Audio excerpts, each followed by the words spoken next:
So I was really disappointed with that. So I had approached them again about it though this year, saying, "Hey, I'd still be interested in working with you. However, like I'd like to keep this, what it is. And if you want to slap your name and your logo all over it, I don't really care about the credit in that sense. I just want to, try to drive some traffic to the hotels." And my intention with it was to make the focus essentially Lake Monona. Obviously, we have a lot of the hotels that are along that. The Edgewater's on Mendota. And so there's not a lot of other hotels, I think, other than the on John Nolan, that could really, sort of benefit from that if you're making the focus on Lake Monona. And they came back and said no, that they did not want to be involved with that at all. So I considered just saying, all right, I'll just do it on my own. But I really got the sense of, and as coming into the position, I have sort of made collaboration and working with some of the other tourism bureaus and chambers, kind of a big aspect of it.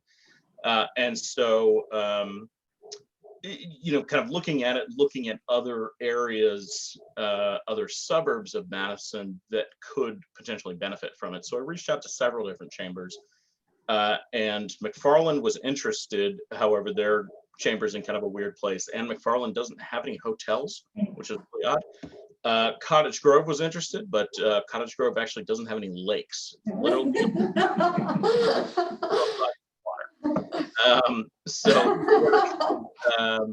Sun Prairie was interested, but they felt they were too far removed from it. Fitchburg and Stoughton expressed interest. Fitchburg just had a little too much going on to kind of take that on, but Stoughton ultimately was the only one that said, we'd really like to be involved, and what if we sort of made this a visit the chain of lakes kind of thing, where you've got Monona, you've got Wapisa, you've got Kaganza. And so that was kind of how that rolled from one thing into the next. And so they are essentially splitting the cost with it. We're not having the website live on either one of our chamber pages, although there will be links to it. It will be a standalone page. And the marketing material will have both of our logos on it, but there is nothing that's going to say, hey, come to Monona over Stoughton. It's essentially what that person, that's receiving these ads, what their preference is based on location, based on size of the lake. Obviously, we have the much bigger lake, which I think is a bigger selling point. Not that I'm an ice fisher, we don't have that in Florida. And so I think that certainly helps with that. But in terms of, going to Stoughton or going to Monona over the other, it's really just up to the person themselves. They actually have more hotels than we do, but we have 2 lakes, whereas they just have 1, and that being the smallest one of the 3. So I think that it's really just kind of up to the person. Obviously, we're not wanting to use Monona tax dollars or hotel tax dollars to go towards something to benefit Stoughton, but it's a robbing Peter to pay Paul, and they're doing the same thing. So they're going to have their hotel tax dollars potentially benefiting, people staying in Monona. So it's just kind of a toss-up at that point. That was a very long answer to a very short question, so my apologies. As a follow-up to that, are they paying the same amount then? Yes. So it's 3,000 total. Okay. Yeah. So we're just essentially splitting the entire cost. Gotcha. I appreciate the background, and I feel your pain. You illustrated what happens in the nonprofit world, right? Donors give money and say, we want you to collaborate, and someone wins big and someone doesn't, and that's just how it goes, and it's so unfortunate. But I think seeing that you and Stoughton are like size, I think that's the key, because you're just gonna get swallowed by the big fish, right? Pun intended.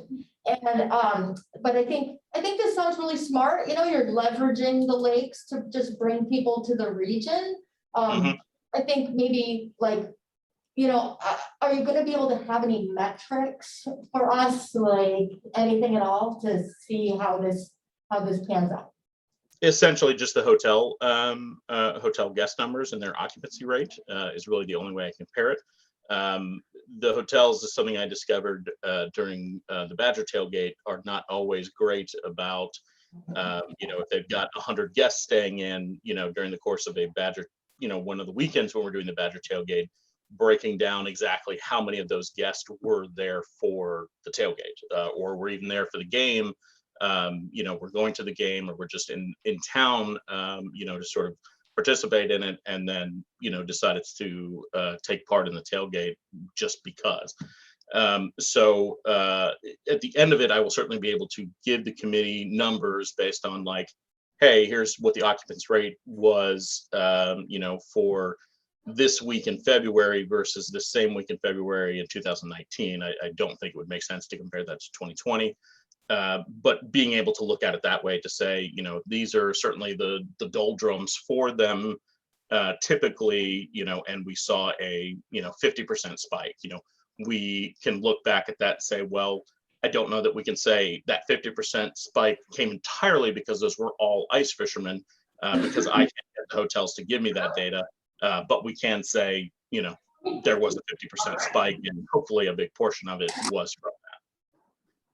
You would also be able to provide Google Analytics, right? I mean, click Sure, rates, yeah. they go from it, how they get there, and that type of thing. I know I'm Right. supposed to do heads and beds, but I mean, that would be Yeah. some ancillary stats.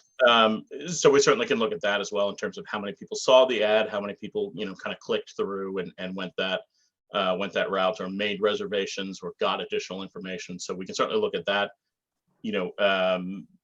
but that doesn't, I've found that does not always translate in Sure. terms of dollar amounts or actual people. Somebody can click through, 30 different links. It doesn't necessarily mean they're going to buy something.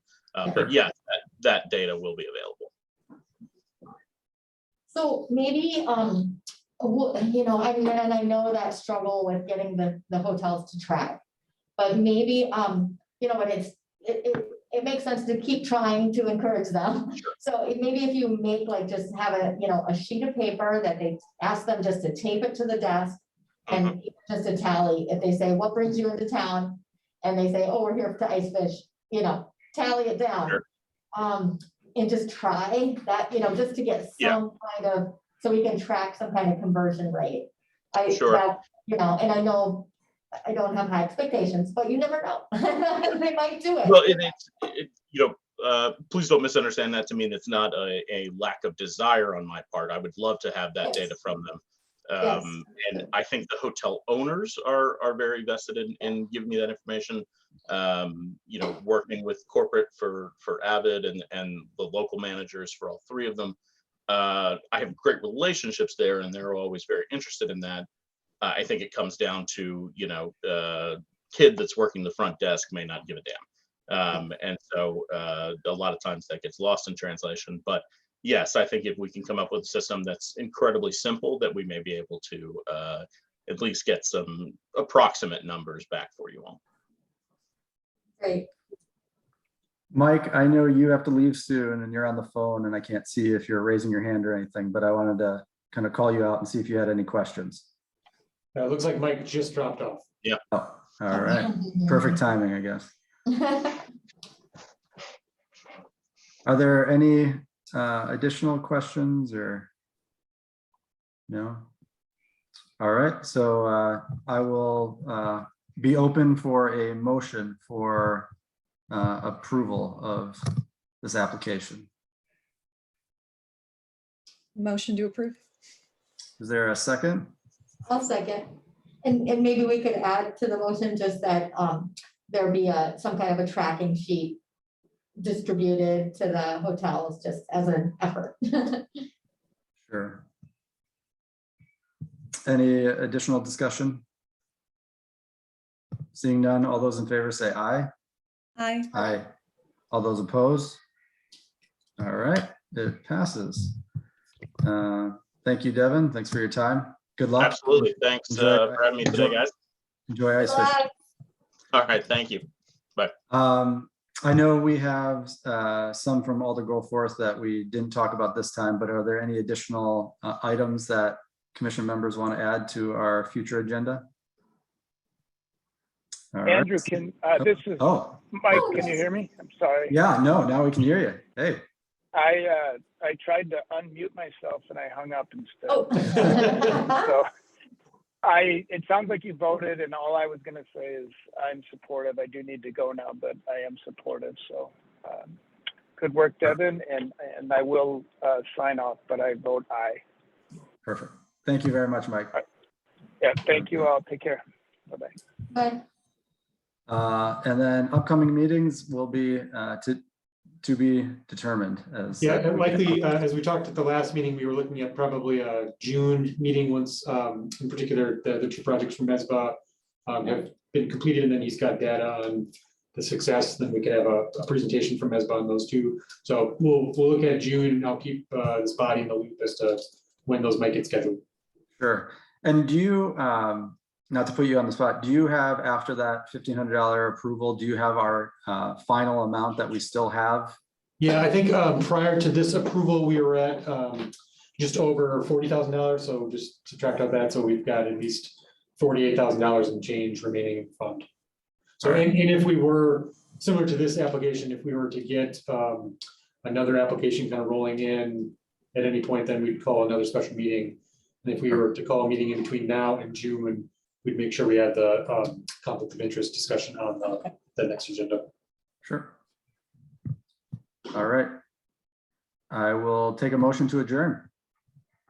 I'll move to adjourn. Is there a second? Second. All right. All those in favor say aye. Hi. All those opposed can stay seated and sitting on Zoom if you want. All right. Have a good one, everyone. Good night. Bye. Night.